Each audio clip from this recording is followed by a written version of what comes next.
जी नमस्कार। इस भाग में हम बात करेंगे कुछ और प्रश्नों की।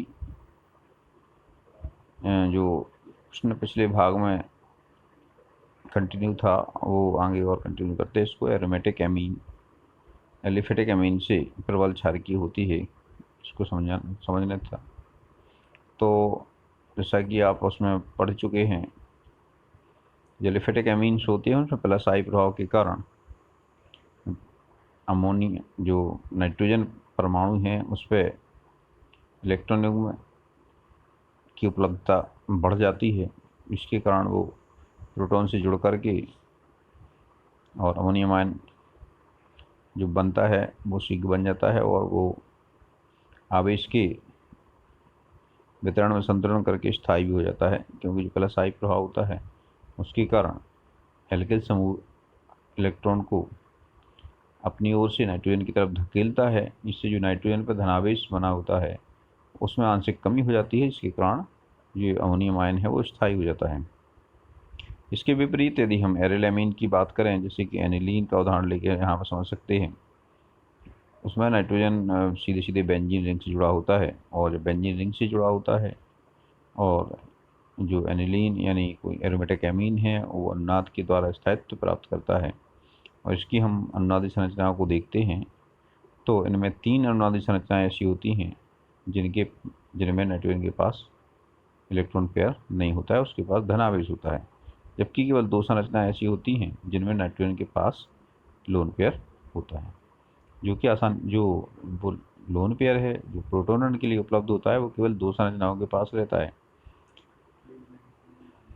तो ऐसे में हमेशा लोन पेयर की उपलब्धता नहीं रहती है, यानी उपलब्धता में कमी आ जाती है। और दूसरा कारण ये है कि जब अमोनियम आयन बनता है, यानी बेंजीन रिंग से जुड़े हुए नाइट्रोजन पे आपका एक प्रोटॉन हो जाता है, यानी प्रोटॉन जुड़ जाता है, तो जो अमोनियम आयन बनता है उस वो उतना स्थायी नहीं होता है, क्योंकि इसकी केवल 2 अनुनाद संरचनाएं ही उपलब्ध होती हैं। एक तो देखिए इस पे जुड़ेगा पहली वाली अनुनाद संरचना पे, और दूसरा जुड़ेगा आपका लास्ट जो 5वीं अनुनाद संरचना है वो, यानी ये 2 केकुले की 2 संरचनाएं हैं, इन दोनों पर ही केवल प्रोटॉन संभव है। तो चूँकि एनिलीन के लिए 5 अनुनाद संरचनाएं संभव है, इसलिए एनिलीन अधिक स्थायी होती है, जबकि जो अमोनियम आयन बनता है इसके लिए केवल 2 अनुनादी संरचनाएं संभव है, तो उसका स्थायित्व भी कम होता है। इन दोनों कारण से स्पष्ट है कि जो एरोमेटिक एमीन है वो एलिफेटिक एमीन की तुलना में कम क्षारीय है। अब जो नेक्स्ट प्रश्न है, तीसरा प्रश्न है, इसमें दिया है बेंजीन का एनिलीन में परिवर्तन का केवल रासायनिक समीकरण देना है। तो आपको पता है बेंजीन से पहले नाइट्रोबेंजीन बनाते हैं।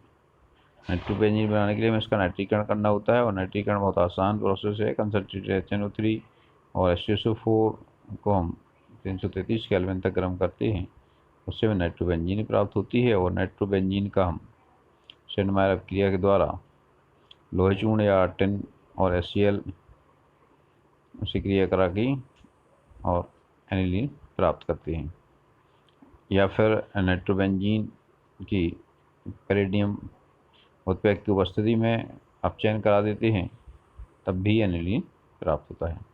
तो ये दोनों समीकरण इसमें दिए गए हैं।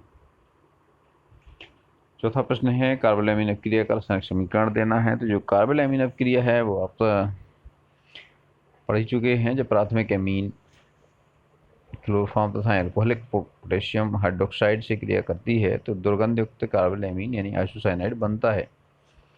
ये एक फेमस परीक्षण है। ये प्राथमिक एमीन ही इस परीक्षण को देते हैं, चाहे वो एरोमेटिक हों या फिर वो एलिफेटिक हों, ये दुर्गंध युक्त कार्बोलैमिन बनाता है। और इसका समीकरण आपको यहाँ पे दिया गया है। इस तरह से ये अध्याय आपका पूर्ण होता है।